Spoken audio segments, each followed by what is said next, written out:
Net sheet, a breakdown of costs custom made for each offer received on the seller's behalf by their agent. Of course, some agents don't do this, hence this article and this podcast.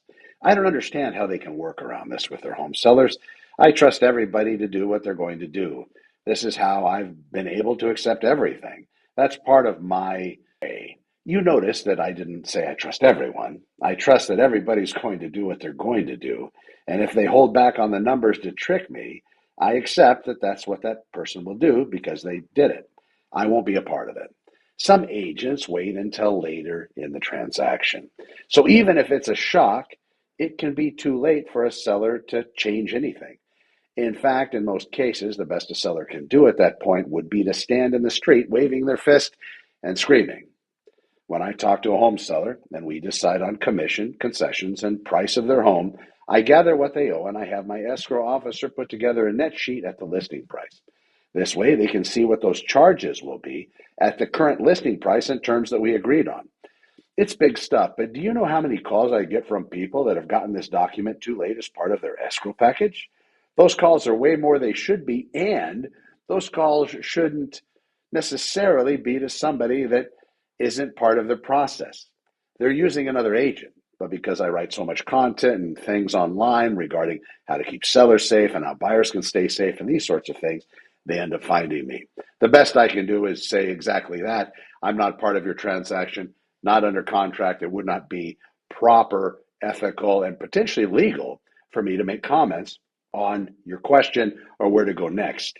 But I do understand that there is a pecking order in all real estate companies, and even the broker has got somebody can talk to maybe help them become more accountable.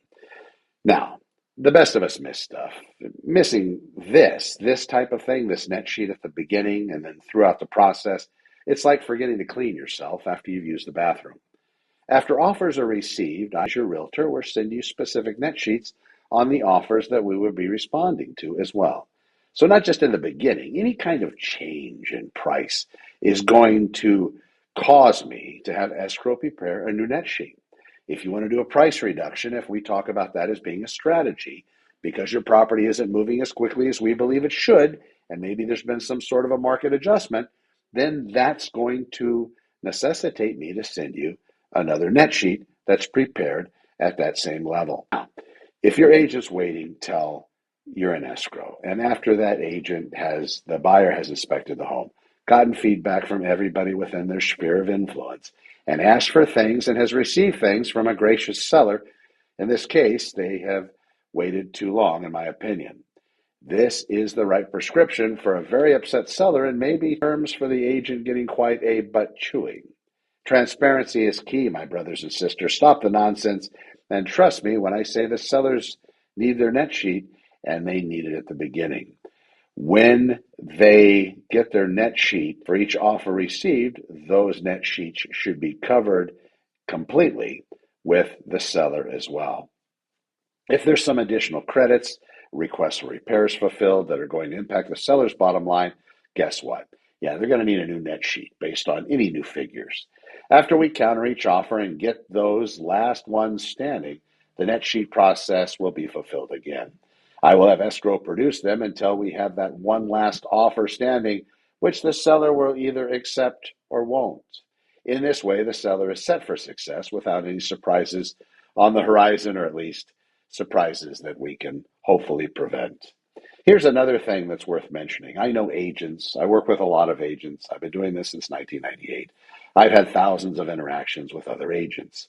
There are some agents that are great, and there are some agents not so great, and there are some I like more than others, but my clients always come first.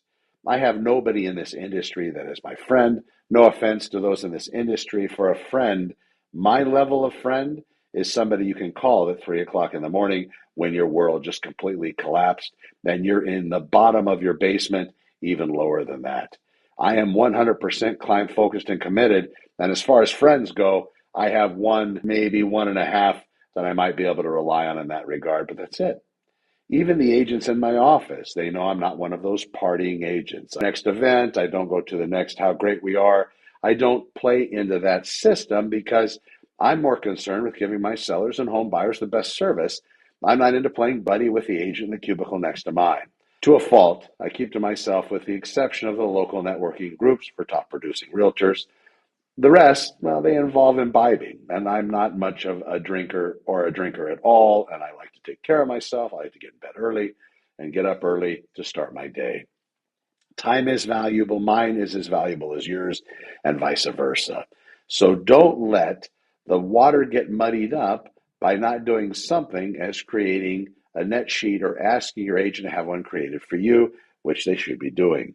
Heck, the agent only has to send an email to have one generated to their escrow officer, and every escrow officer I've ever talked to, they do this in their sleep, and it's simple, easy, and just takes a moment. The local agent, the one who states they sell more properties in a certain neighborhood, they're well connected, they have a lot of buyers looking because they're the face of a particular neighborhood.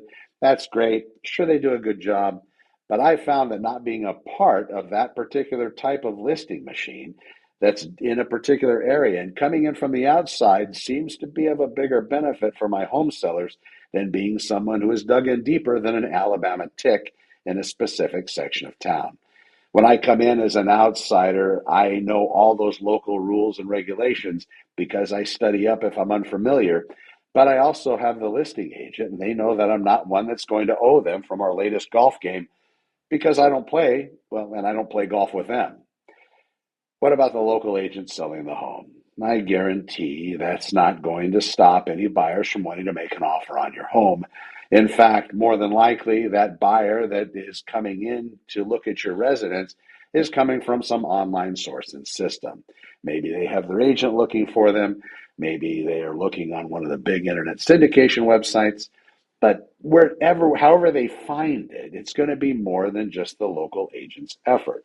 So don't buy off on you're not going to get any offers because you're not listing with me type of pitch. Now, I do understand this. They want to buy your home, whomever this may be, and I will be there to sell it to them through themselves if they want to use me as their agent or through their own agent. I know what they're going to tell you. I understand that process. But those days of Huckleberry are no more. There is no person behind the curtain, and the veil of real estate is totally transparent. Watch out for yourselves, ladies and gentlemen. Hire smart. Ask for the things that I put together in my seller's course. I'm Connor with Honor. I will be of great service to you and yours. Thanks for listening. Over and out.